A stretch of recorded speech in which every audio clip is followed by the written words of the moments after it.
ઈશ્વરચરણ સ્વામી તેઓને ગાતરી ઓઢાડશે અને પૂજ્ય ત્યાગ વલ્લભ સ્વામી તેઓને પાક ધારણ કરાવશે અને પરમ પૂજ્ય સ્વામીશ્રી તેઓને અર્ચા કરી ગુરુ મંત્ર આપી દીક્ષિત કરશે. તો સૌ પ્રથમ પૂજ્ય ભગીરથ ભગત અત્યારે દીક્ષા લેવા માટે પધારી રહ્યા છે.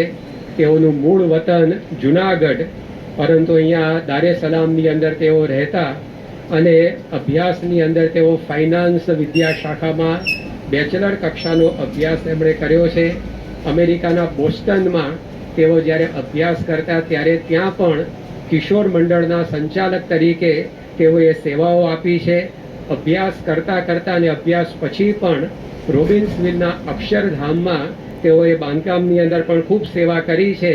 એવા સેવાભાવી, આહ્નિકની અંદર અત્યંત ખટકાવાળા, દરેક પ્રત્યે સુરદભાવ રાખનારા અને સ્વામીશ્રીની સ્મૃતિનું જેઓને વિશેષ અંગ છે, દરેકનો ગુણ ગ્રહણ કરવાનો તેઓનો સ્વભાવ છે, એવા પૂજ્ય ભગીરથ ભગતને અત્યારે પૂજ્ય ત્યાગ વલ્લભ સ્વામી પાક ધારણ કરાવી રહ્યા છે અને પરમ પૂજ્ય સ્વામીશ્રી સમક્ષ તેઓ હવે ગુરુ મંત્ર લેવા માટે અને દીક્ષિત થવા માટે પધારી રહ્યા છે.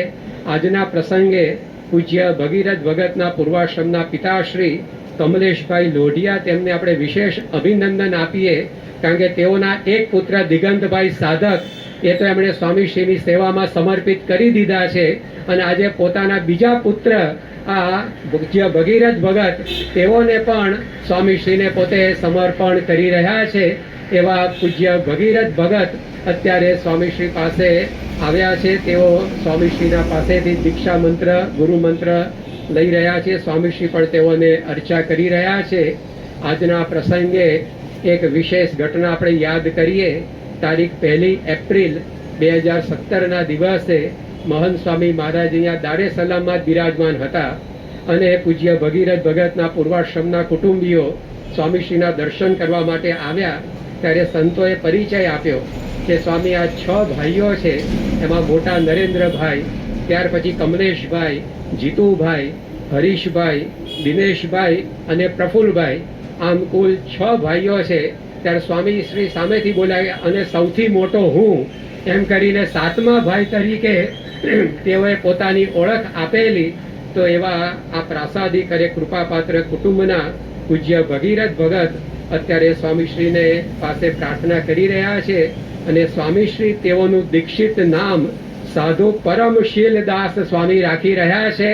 આપણે BAPSના શીલવંત સમાજની અંદર તેઓનું હાર્દિક સ્વાગત કરીએ છીએ. જય સ્વામિનારાયણ પરમશીલ સ્વામી, જય સ્વામિનારાયણ.